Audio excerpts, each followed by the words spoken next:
గౌరవ పాత్రికేయులకు నమస్కారం. ఈరోజు నేరేడు బ్యారేజీ మరియు పెండింగ్ ప్రాజెక్టులకి నిధులు కేటాయించాలని కొండపేట లిఫ్ట్తో సహా అన్ని లిఫ్టులకి మరమ్మతులు చేసి నీరివ్వాలని కోరుతూ వామపక్షాలు ప్రజా సంఘాల ఆధ్వర్యంలో ఈ రోజు అనేది రౌండ్ టేబుల్ సమావేశం నిర్వహిస్తున్నాం. ఈ రౌండ్ టేబుల్ సమావేశంలో నిర్ణయించింది ఏంటంటే మే మొదటి వారంలో ప్రాజెక్టులు పరిశీలన చేసి నిధులు కేటాయించే వారికి దశల వారి ఉద్యమం చేపట్టాలని చెప్పి ఈ సమావేశం నిర్ణయించింది. ఈ రోజు వ్యవసాయ శాఖ మంత్రి అచ్చెన్నాయుడు గారిని అడుగుతున్నాం, మీరు ఎన్నికల సందర్భంగా పెండింగ్ ప్రాజెక్టులు పూర్తి చేస్తామని హామీ ఇచ్చినారు, కానీ ఇప్పటి వరకు నిధులు ఎందుకు కేటాయించలేదు, ప్రజలకు సమాధానం చెప్పాలని చెప్పి అడుగుతున్నాం. ఏమండి మంత్రి గారు, ఈ రోజు పెండింగ్ ప్రాజెక్టుకి తక్కువ మొత్తాల్లో మీరు డబ్బులు కేటాయిస్తే జిల్లా సస్యశ్యామలం అయిపోతుంది. ఈ రోజు వసిదారు రిజర్వాయర్ పూర్తి అవడానికి 200 కోట్ల రూపాయలు, అక్కడ లిఫ్ట్ అది పూర్తి అవడానికి ఒక 200 కోట్ల రూపాయలు, అదేవిధంగా ఆఫ్షోర్ రిజర్వాయర్ పూర్తి అవడానికి 300 కోట్ల రూపాయలు, అదే పలాస నుండి ఇచ్చాపురం వరకు నీరు తీసుకెళ్లాలంటే 500 కోట్ల రూపాయలు, నేరేడు బ్యారేజ్ కి 1000 కోట్ల రూపాయలు, సుమారు 3000 కోట్ల రూపాయలు కేటాయిస్తే ఈ జిల్లా సస్యశ్యామలం అవుతుంది. కానీ మీరు ఈరోజు నిధులు కేటాయించకుండా ఈరోజు మేము 30 సంవత్సరాల నుంచి వస్తున్నాము, 50 సంవత్సరాల నుంచి వస్తున్నాము అని చెప్తారే, మీరు ఈ జిల్లాకు చేసింది ఏంటి అని చెప్పి కానీ ప్రభుత్వాన్ని మేము ప్రశ్న తెలుసుకున్నాం. అంతేకాదు ఈరోజు నేరేడు బ్యారేజ్ కోసం ఇది మా కళ అని చెప్తారు కొంతమంది. నేరేడు బ్యారేజీ నిర్మాణం కోసం పోరాడేటప్పుడు ఇప్పుడు ఉండే పార్టీలు చాలా పార్టీలు లేవు, వ్యక్తులు కూడా లేరు. 1960 నుంచే ముందు నుంచే నేరేడు బ్యారేజ్ శంకుస్థాపనకి వెళ్తే ఆ రోజు అక్కడ అడ్డుకోవడం జరిగింది. తరువాత దాన్ని అక్కడ ఆగి తర్వాత కూడా 71లోనే ఇక్కడ గొట్టా బ్యారేజ్ అనేది శంకుస్థాపన జరిగింది. ఆ రోజు నుంచి కమ్యూనిస్టులు పెద్ద ఎత్తున వలసదార జనాల కోసం పోరాట ఫలితమే ఇదంతా తప్ప, ఈ పోరాట ఫలితమే తప్ప ఇంకొకటి మాత్రం కాదు అని ఈ సందర్భంగా తెలుసుకున్నాం.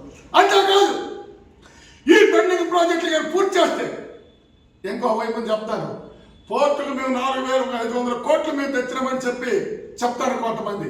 ఓకే, మంచిదే, కానీ అందులో 3500 కోట్ల రూపాయలు ఈ జిల్లా పెండింగ్ ప్రాజెక్టులు మీరు పూర్తి చేస్తే ఈ జిల్లా 2 పంటలు పండి సస్యశ్యామలమయ్యి ప్రజల ఆదాయం పెరిగి వలసలు నివారించబడతాయి, నిరుద్యోగం నివారించబడుతుంది, అదేవిధంగా విద్య వైద్య రంగాల్లో అభివృద్ధి సాధిస్తుంది.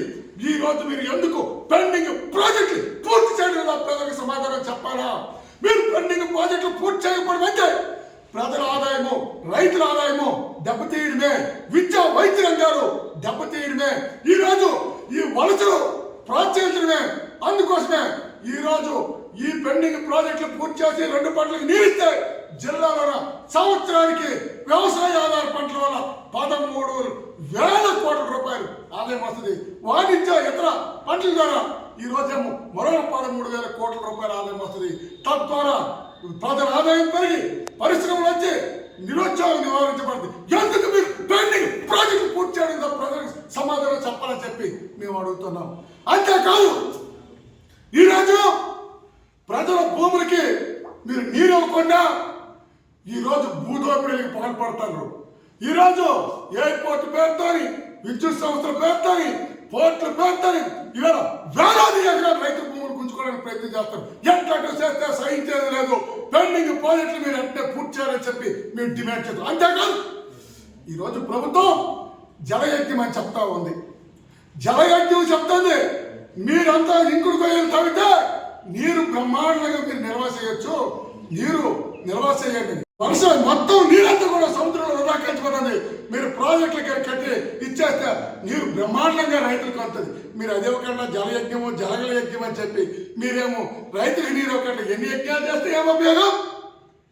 అందుకోసమే పెండింగ్ ప్రాజెక్టులు పూర్తి చేయాలి. ఇవాళ కేంద్ర మంత్రి ఈరోజు ప్రశ్న తెలుసుకున్నాం, మీరు కేంద్ర మంత్రిగా ఉన్నారు, ఈ జిల్లాకు సంబంధించి గొట్టా బ్యారేజ్ 50 సంవత్సరాలు పూర్తయింది. 50 సంవత్సరాలు పూర్తయిన సంస్థలకి కేంద్రంలో SIMP అంటే support for improvement of the modernization of the projects అది కేంద్ర సంస్థ, దాని నుంచి నిధిస్తాయి. ఈ 1500 కోట్లు మీరు ఎందుకు తేడవలేదని చెప్పి కేంద్ర మంత్రిని మీరు ఎందుకు తేవడం లేదు? ఈ రోజు బ్యారేజీ కోసం మీరు ఎందుకు నిధులు కేటాయింపు చేయించడం లేదు? ప్రజలకు సమాధానం చెప్పాలా అని చెప్పి మేము కోరుతున్నాం. అంతేకాదు ఈ రోజు జిల్లాలో కొండపేట లిఫ్ట్ తో సహా అనేక లిఫ్ట్ గారు మూతపడిపోయి ఉన్నాయి. మన వ్యవసాయ శాఖ మంత్రి గారు సొంత మండలంలోనే కొండపేట లిఫ్ట్ ఉంది. 22 గ్రామాల పరిధిలోన రైతులు వ్యవసాయం చేస్తారు. ఎన్నికల్లో హామీ ఇచ్చినారు, నేను అధికారంలోకి వస్తే నేను కొండపేట లిఫ్ట్ అంతా బాగు చేస్తామని చెప్పి నీరేస్తామని. ఈ రోజు గతి లేదు. ఎప్పుడైనా 4 కోట్లు మంజూరుకి వెళ్ళింది, వస్తుందని చెప్తారు తప్ప ఇప్పుడు కూడా ఈ సంవత్సరం కూడా రైతులకు తీవ్ర అన్యాయం జరుగుతుంది. అందుకోసం పెండింగ్ ప్రాజెక్టులు పూర్తి చేయాలని, నేరడి బ్యారేజీ నిర్మాణం చేపట్టాలని చెప్పి, అదేవిధంగా లిఫ్ట్లు కొండపేట లిఫ్ట్ తో సహా లిఫ్ట్లు మరామతులు చేసి నిలవాలని కోరుతూ పెద్ద ఎత్తున